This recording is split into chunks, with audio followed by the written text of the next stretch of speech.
So, I don't know about you, but with every episode that goes on, I want to see Chuck get the Captain Queenan treatment. If you've ever seen The Departed, where I believe he is thrown off a building at the end, kind of hits the ground really hard. He might even bounce, and like a stream of blood shoots out and might even end up on DiCaprio. Um, that's if you've seen that movie before. That's kind of how I want Chuck to go out right now. I felt that way for a while. I'm over his do gooder, do bad to do good. I'm over it, man. I need a new plot line. Um, if you come back here every week, you know that I watch these things on Sunday morning while I work. So there's some spoilers. If you haven't watched the show yet, go watch the show and come back. But I will jump on in. Right from the get go, the guy that's yelling at Chuck, and the opening scene there, that dude's so New York. It's everybody I know in New York. That's every encounter I've had in New York. Um, that dude's New York right to a T. And then Chuck says a line that goes in a very angry way that he hates Prince because Prince is doing things for other people to help himself. And I'm like, why is that bad? We all do that in our personal lives, in our relationships, at work, across the board. Not everything's always at 100% doing it for somebody else. I think when you do something for somebody else and it benefits you too, isn't that called a win-win? It's a thing like in society right now. If you do anything like that, someone tries to take away from the good you're doing. Well, you're only doing it for yourself. But I'm also doing good for other people too, Prince could say. And I think to the tune of $2 billion worth of trains, whether or not Prince has motive, the city was still going to benefit by $2 billion. So Chuck was trying to make it seem like that's an overtly evil thing. I say that's life. Not everyone's out there just looking to do charity all the time. There's nothing wrong with, synergetic wins where both sides win. Actually, sometimes ends up working for the better. After that, pretty funny line, he switched over to Wags talking to Prince, and he's like, if you want your Bobby Bacala choo-choo train to work. So if you've seen Sopranos, you remember Bobby Bacala, and he was into the trains, and it's a pretty funny part. But in the end, I think Bacala ends up getting capped at a train store at the end there. But if you like Sopranos, then you understand that line. I like those kind of lines more than these super obscure sports or some of these other references Prince was doing. I kind of like the old gangster references and that type of pop culture.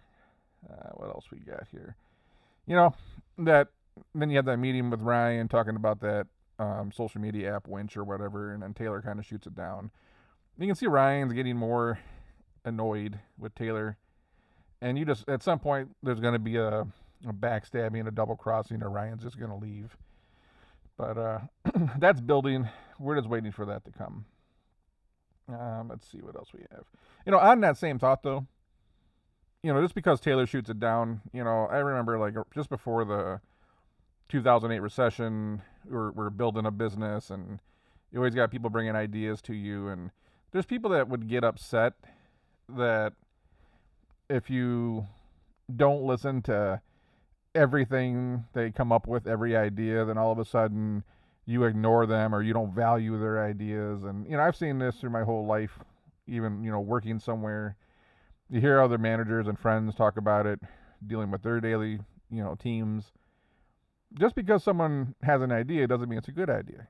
And in fact, not every idea is great. A lot of times, when Kane and I do another show, I joke at him because I throw 10 ideas at you sometimes, and maybe one of them's good. I never expect that. And likewise, Kane might throw 10 at me, and one of them might be great. Neither one of us, when we're working on a big, company, startup plan or something, marketing plan, there's no ego in it, right? It's just you're riffing, you're doing creative stuff, you're throwing ideas out there. Not every idea has to work, and you can't take it personally when someone tells you no. You gotta set ego and pride aside. It's either good or bad. That's it. What else we got? We talked about Prince and a $2 billion in trains. No, he's playing Santa over there with Axe's money, right? Because he cleaned up taking over Axe's stuff. A couple extra billion here. It's not his billion. We'll throw $2 billion over here. It's Axe's money. Axe needs to pop up with a Santa hat. On top of the fact, they're throwing a half a billion in for the training.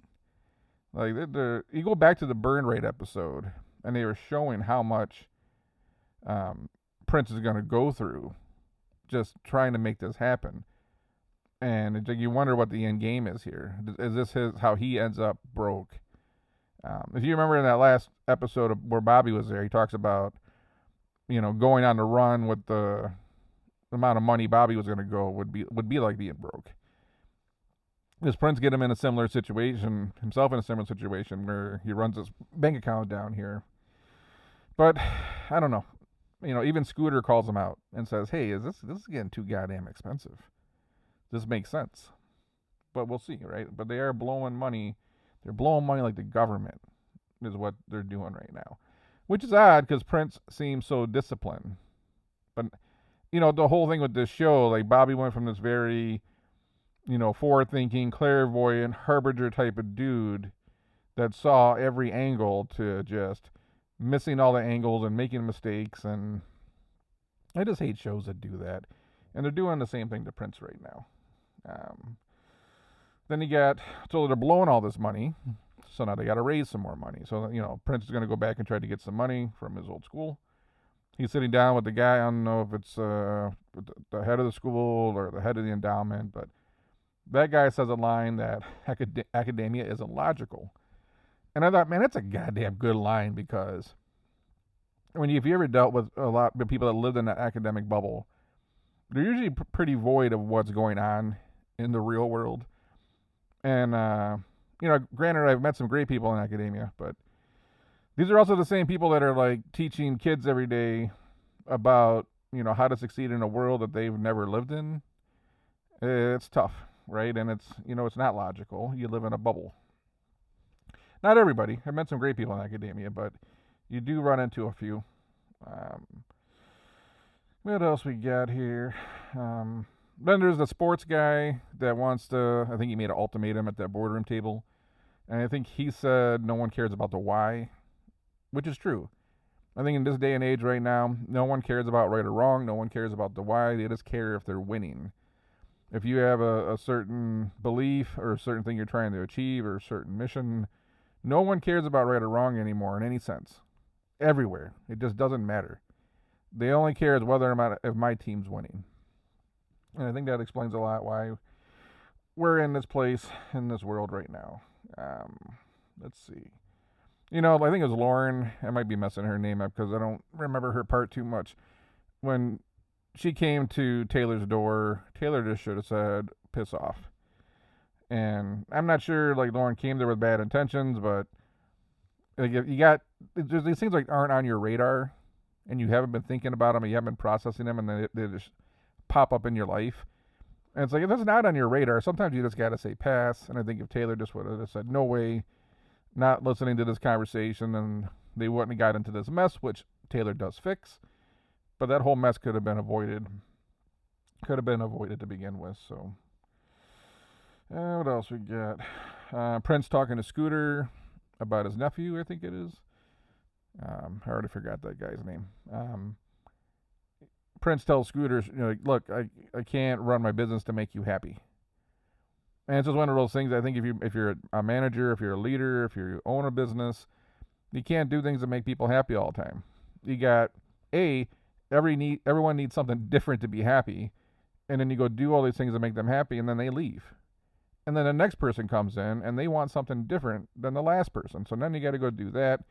You can't do that. You got to just know what you want your team to be about, what the mission is, what the goal is, what your company's about, and just stick to it. You go to work to do business. You all you're sharing the same common goals to go make things happen. You can't sit around and try to appease everybody all the time. It just doesn't work. Everybody, it's obviously it's big, but a Fortune 500, a huge department. If he tried to make people happy every day, he wouldn't be a leader no more. You're not there to make friends. You're there to get stuff done. What else do we have? Well, the guy gets destroyed. The sports guy, I think it's Leon. Don't quote me on that. Gets destroyed, and it's like this is another victim of Chuck. This guy had his business popping, blowing up. He was on the path with Prince, and then Chuck sent his new sidekick down to the class and planted a seed, which, then Leon had to go back to Prince and say, hey, you got to make some changes, which made Taylor go attack Leon. And now Leon gets destroyed. This is like more of Chuck's crap where they're just ruining people's lives to try to further Chuck's agenda. And this is back to where he doesn't want Chuck to get the Captain Queenan treatment because he just doesn't care who he ruins in the way. But I mean, that's where we're going right now. And then, now you got Ryan saying, hey, you used that app you told me no to go destroy this guy because you used it in reverse. And then Ryan says something like, yeah, I thought we were partners. And then Taylor goes, well, why would you ever think that? And I thought that's right. Like, why would you think that? But, I guess it's setting that up for what's going to happen with Ryan in the next couple episodes here. Sacker takes an L, which is probably the first time she's ever lost, what they discovered in that conversation with Wendy and Prince. I have a feeling that, if you are a competitive person, you'd understand this. If you've ever had to, dust yourself off, if life's ever just kicked you while you're down, and you realize that some of your biggest wins often follow your lowest lows. I have a feeling that L is going to make Sacker just come out at 10x beast mode. And someone's going to, be on the receiving end of that. I don't like that character for, what do they call her? Dave? Chuck's new, sidekick over there. I don't like her as an actress. I just don't like the vibe there for some reason, and I still don't believe she would have left her private firm to come do terrible things for Chuck, and it's almost like she already knows. It's like, why are we doing some of this stuff? But I have a feeling that Sacker's going to whip her ass at the end of the day, and we shall see. What else we got? So at the end there, Prince mentions, something about the exit plan. There's obviously some other end game here that we're now starting to discover where Prince and Scooter would no longer be involved, and that Scooter's was a nephew or relative is going to be groomed to take over the shop. So what is this master plan? So now maybe we know there's a bigger reason why Prince is spending all this money, and it's not that he's being careless. There's something bigger going on here. What do you think that is? What is the exit plan? I'm curious to see. Maybe it's just one big setup to get Chuck. I don't know. And at the end there you have, Chuck talking to the guy from the university. And then, Wags earlier said that they showed up just to tell Prince no to his face. And then at the end, you see that this guy actually decides that the university is going to invest their money, and then they show Chuck talking to the guy. It becomes Mission Impossible, spy level, Jason Bourne type shit with some of the things Chuck pulls off. And even when Bobby did that, you at least thought, okay, well, you had Hall, who was a spy, and leverage and manipulation and all this stuff where it was far stretched, but you at least believe it. But Chuck just seems to get access to too much stuff in the right way at the right time, and everything goes to plan. And again, here he is, talking to the university guy. It's like, this is just getting old. We're in 6 seasons. We're playing the same old game. I'm ready for something new. Not a bad episode. I still miss the old days of Axe. I'm hoping that there's something else that's going on here where Prince exits, and I know it's a pipe dream because people saying Bobby Axelrod's never coming back, but maybe we'll get Bobby Axelrod back for season 7. And I just want to see season 7. My dream for this show would be Bobby comes back, and everyone that's ever gotten over on him gets stomped out. and it's just a whole season of just ass kicking. Probably not going to be the case, but at least we have something new to look forward to, and that is this like Mike Prince master plan. So if you have any idea what you think that is, drop a comment below. Until then, I'm going to catch you next Sunday.